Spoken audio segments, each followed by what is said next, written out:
दोस्तों नमस्कार। स्वागत है आप सबका अपने YouTube चैनल पर। और आज हम पढ़ने जा रहे हैं संविधान का भाग 5 संघ, राष्ट्रपति और उपराष्ट्रपति। तो सबसे पहले हम पढ़ेंगे राष्ट्रपति, उसके बाद उपराष्ट्रपति। तो चलिए शुरू करते हैं। तो सबसे पहले हमारा टॉपिक है राष्ट्रपति। ठीक है। तो अनुच्छेद 52 में कहा गया है भारत का एक राष्ट्रपति होगा। अनुच्छेद 52 में कहा गया है। अनुच्छेद 53 में संघ की कार्यपालिका शक्ति दिया गया है, जिसमें से संघ की कार्यपालिका शक्ति राष्ट्रपति में निहित होगी और वो इसका प्रयोग इस संविधान के अनुसार स्वयं या अपने अधीनस्थ अधिकारियों के द्वारा करेगा।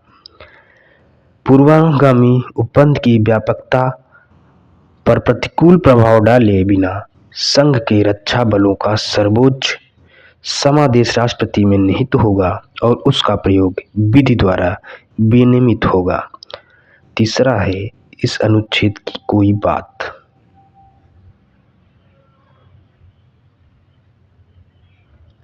इसमें कहा है किसी विद्यमान विधि द्वारा किसी राज्य की सरकार या अन्य प्राधिकारी की प्रदान किए गए कृत्य राष्ट्रपति को अंतरित करने वाली नहीं समझी जाएगी। राष्ट्रपति से भिन्न अन्य प्राधिकारियों की विधि द्वारा कृत्य प्रदान करने से संसद को निवारित नहीं करेगी।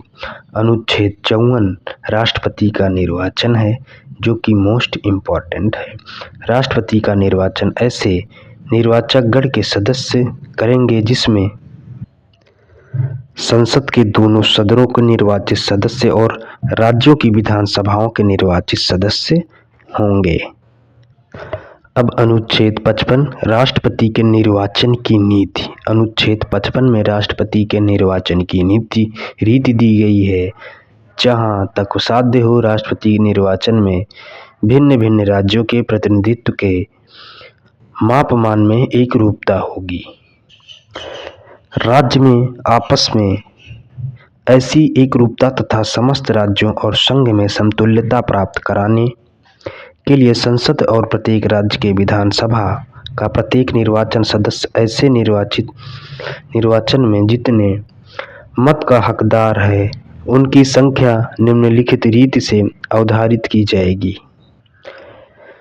बाकी ये सब आप देख सकते हैं, पढ़ सकते हैं।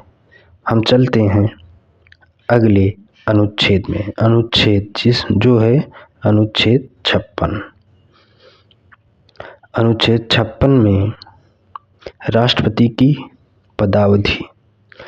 राष्ट्रपति अपने पद ग्रहण की तारीख से 5 वर्ष की अवधि तक पद धारण करेगा, परंतु राष्ट्रपति उपराष्ट्रपति को संबोधित अपने हस्ताक्षर सहित लेख द्वारा अपना पद त्याग कर सकेगा। संविधान का अतिक्रमण करने पर राष्ट्रपति को अनुच्छेद 61 में उपबंधित रीति से चलाए गए महाभियोग द्वारा पद से हटाया जा सकेगा। राष्ट्रपति अपने पद की अवधि समाप्त हो जाने पर भी तब तक पद धारण करता रहेगा जब तक उसका उत्तराधिकारी अपने पद ग्रहण नहीं कर लेता।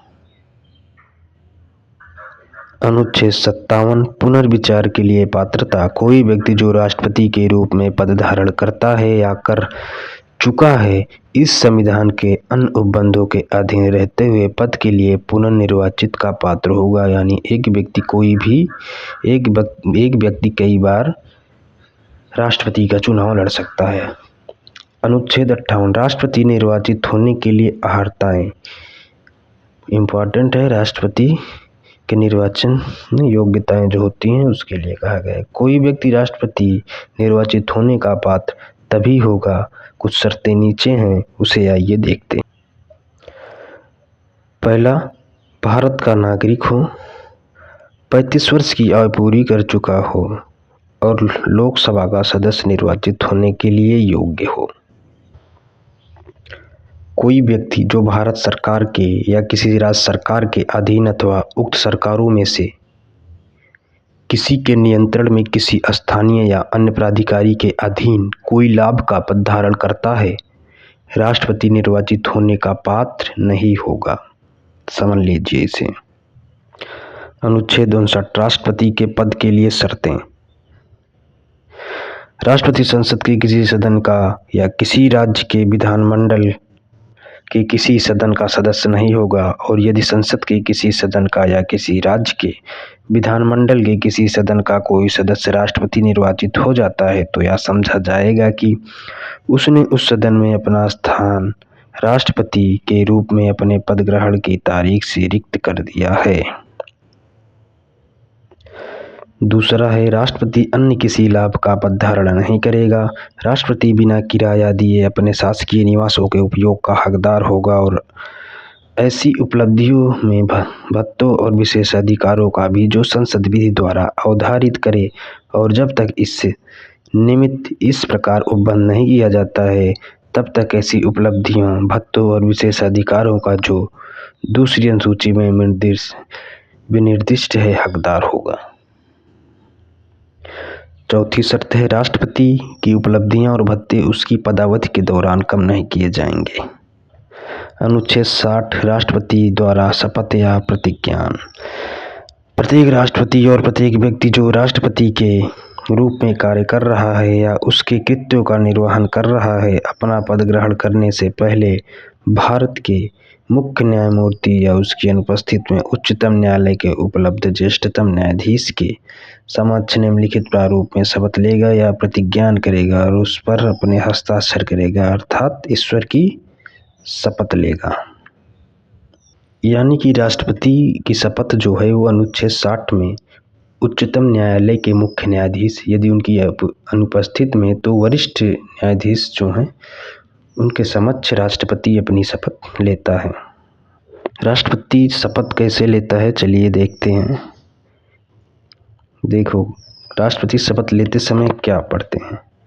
मैं, जो भी नाम होगा उनका, ईश्वर की शपथ लेता हूँ, सत्यनिष्ठा से प्रतिज्ञान करता हूँ कि मैं श्रद्धापूर्वक भारत के राष्ट्रपति पद का कार्य पालन अथवा राष्ट्रपति के कृत्यों का निर्वहन करूंगा तथा अपनी पूरी योग्यता से संविधान और विधि का परिरक्षण, संरक्षण और प्रतिरक्षण करूंगा और मैं भारत के जनता की सेवा और कल्याण में निरत रहूंगा। तो अनुच्छेद 61 अब चलिए देखिए, राष्ट्रपति पर महाभियोग चलाने की प्रक्रिया। राष्ट्रपति पर महाभियोग कैसे चलाया जाता है। जब संविधान के अतिक्रमण के लिए राष्ट्रपति पर महाभियोग चलाना हो तब संसद का कोई सदन आरोप लाएगा। ऐसा कोई आरोप जब तक नहीं लगाया जाएगा जब तक कि ये संविधान 7वां संविधान संशोधन अधिनियम 1956 की धारा 29 अनुसूची द्वारा राज्य प्रमुख या उपराज्य प्रमुख शब्दों का लोप किया गया हो। ऐसा आरोप लगाने की प्रस्तावना किसी ऐसे संकल्प में अंतर्विष्ट नहीं है जो कम से कम 14 दिन की ऐसी लिखित सूचना के दिए जाने से पश्चात प्रस्तावित किया जाएगा। यानी 14 दिन के पहले यह सूचना देना पड़ेगा राष्ट्रपति को कि हम महाभियोग लाने वाले हैं आपके। पर उस सदन की कुल सदस्य संख्या के कम 1/4 सदस्यों ने हस्ताक्षर करके कम से कम 1/4 सदस्य ने हस्ताक्षर करके उस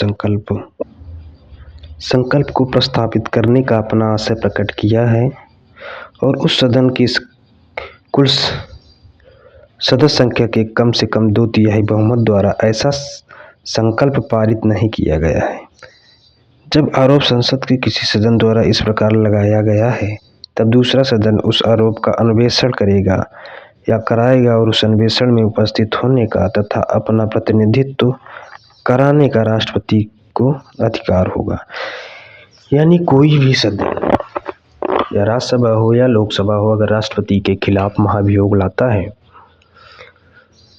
तो यदि अन्वेषण के परिणाम स्वरूप या घोषित करने वाला संकल्प की राष्ट्रपति के विरुद्ध लगाया गया आरोप सिद्ध हो गया है, आरोप का अन्वेषण करने या कराने वाले सदन की कुल संख्या कम से कम 2/3 बहुमत द्वारा पारित कर दिया जाता है, तो ऐसे संकल्प का प्रभाव उसके इस प्रकार पारित किया जाने की तारीख से राष्ट्रपति को उसके पद से हटाना होगा। अब चलते हैं अनुच्छेद 62। राष्ट्रपति के पद में रिक्त को भरने के लिए निर्वाचन करने समय और आकस्मिक रिक्ति को भरने के लिए निर्वाचित व्यक्ति की पदावधि। राष्ट्रपति की पदावधि की समाप्ति से हुई रिक्ति को भरने के लिए निर्वाचन पदावधि की समाप्ति से पहले ही पूर्ण कर लिया जाएगा। दूसरा, राष्ट्रपति की मृत्यु, पद त्याग या पद से हटाए जाने या अन्य कारण से हुई उसके पद में रिक्ति को भरने के लिए निर्वाचन रिक्ति होने की तारीख के पश्चात यथाशीघ्र और प्रत्येक दशा में 6 मास बीतने से पहले किया जाएगा और रिक्ति को भरने के लिए निर्वाचित व्यक्ति अनुच्छेद 56 के उपबंधों के अधीन रहते हुए अपने पद ग्रहण की तारीख से 5 वर्ष की पूरी अवधि तक पद धारण करने का हकदार होगा। तो इसके साथ ये क्लास यहीं पर समाप्त होती है। जय हिंद।